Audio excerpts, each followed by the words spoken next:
පාසල් වියේ ඇරඹෙන බොහෝ ප්‍රේම සම්බන්ධතා පාසලෙන් සමුගැනීමත් සමගම අවසන් වන අයුරු අපි නිතර දැක ඇත්තෙමු. එවැනි සම්බන්ධතා විවාහයකින් කෙරවලවන්නේ කලාතුරකිනි. මෙවැනි ලාබාල පෙම්වතුන්ගේ එකම බලාපොරොත්තුව වන්නේ කෙසේ හෝ එය විවාහයකින් කෙලවර නොදැකීමටය.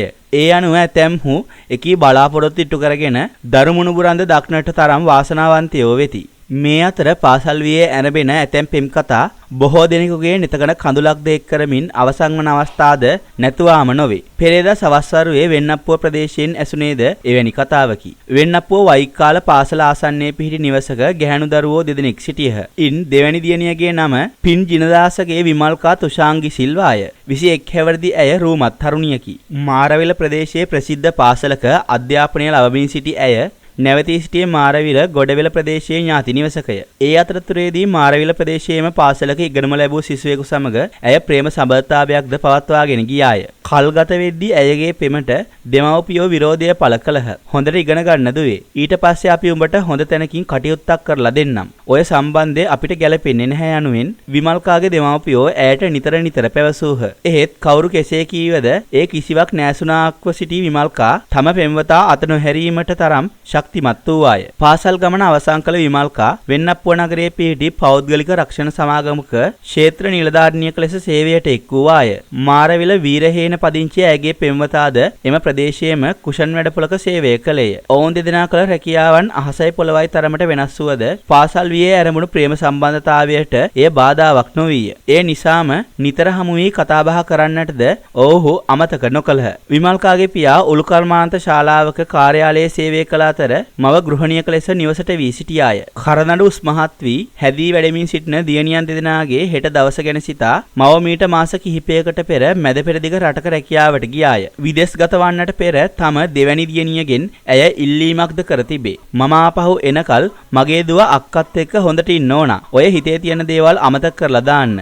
අපි දුවට වෙලාව ආපුවම හොඳ තැනකින් කටයුත්තක් කරලා දෙන්නම් යයි මව විමල්කාට කීවාය. සිය මව විදේශගත වන්නට පෙර කළ ඉල්ලීම විමල්කාගේ සිතේ දෝංකාර දෙන්නට විය. මීට මාස කිහිපයකට පෙර තම පෙම්වතා හමු වූ විමල්කා ඒ බව ඔහුටද කීවාය. අපි මේ සම්බන්ධය නවත්තමු. අපි දෙන්නාට දෙන්න උරුම නම් කවදා හරි දවසක එකතු වෙන්න පුළුවන් වෙයි. එතකල් අපි මේ සම්බන්ධය නවත්තලා ඉවසන් ඉමු යයි ඇය පෙම්වතාගෙන් ඉල්ලා සිටියේ කරන්නට අන්‍යමක් නොතිබුණු බැවිනි. නමුත් පෙම්වතා ඊට කැමැත්තක් දැක්වූයේ නැත. තම පෙම්වතියට වෙනස් සම්බන්ධතාවයක් ඇති බවට සැක කළ ඔහු ඇය ගැන නිතර සොයා බලන්නට වූයේ ඉන්පසුවය. තමන් දන්නා කියන මිතුරන්ගෙන් ඇය ගැන තොරතුරු විමසන්නට විය. මේ අතර එක්වරම විමල්කා රැකියාවට නොගොස් නිවසේ නතර වූවාය. පෙම්වතියගේ වෙනස් වීමත් ඇය සේවයට නොපැමිණ නිවසේ නැවතීමත් පෙම්වතාට ඔරොත්තු නොදෙන්නක් විය. මේ අතර පෙම්වතා පසුගිය 18 වෙනිදා සවස 5ට පමණ විමල්කාගේ නිවසට පැමිණියේය. ඒ වන විට නිවසේ සිටියේ විමල්කා සහ ඇයගේ වැඩිමහල් සොහොයුරිය පමණි. පියා කිසියම් අවශ්‍යතාවයක් සඳහා නිවසින් පිටතට ගොස් සිටියේය.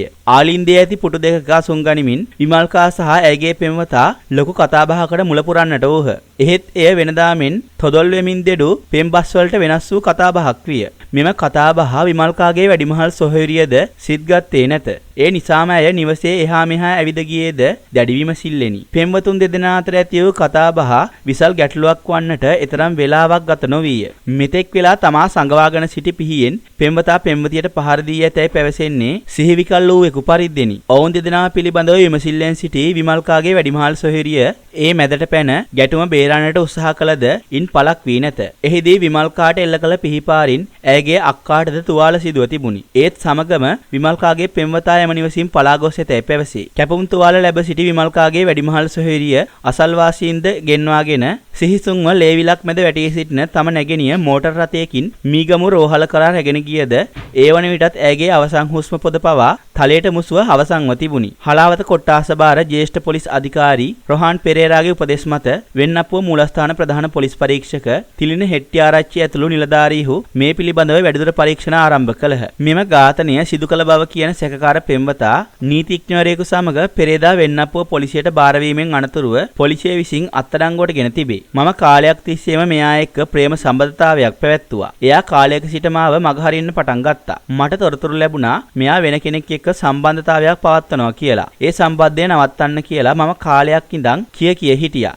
මෙයා දිගින් දිගටම මාව මගහැරි නිසා මේ ගැන කතා කරන්න මං එයාලගේ ගෙදරට ගියා. ඒ ගියේ දෙකෙන් එකක් බේරගන්න. ඒ යන ගමන් මම පීයකුත් මිලදී ගත්තා. මං එයා එක්ක කතා කළා. එයා මාත් එක්ක එකතු වෙන්න කැමති වුණේ නැහැ. ඒ එක්කම මට තරහ ගියා. ඒ අනුව ඉනේ සංගවාගෙන සිටි පිහියෙන් මට අයින්න සිද්ධ වුණා යයි සැකකාර පෙම්වතා පොලිස් ප්‍රශ්න කිරීම හමුවේ පවසා ඇත. අත්අඩංගුවටගත් 21 හැවිරිදි සැකකරු ලබන මාස 2 වෙනිදා දක්වා රක්ෂිත බන්ධනාගාර ගත කර හඳුනා ගැනීමේ පෙරෙට්ටුවකට ඉදිරිපත් කිරීමට මාරවිල මහේස්ත්‍රාත් අධිකරණය ඊයේ නියෝග කළේය.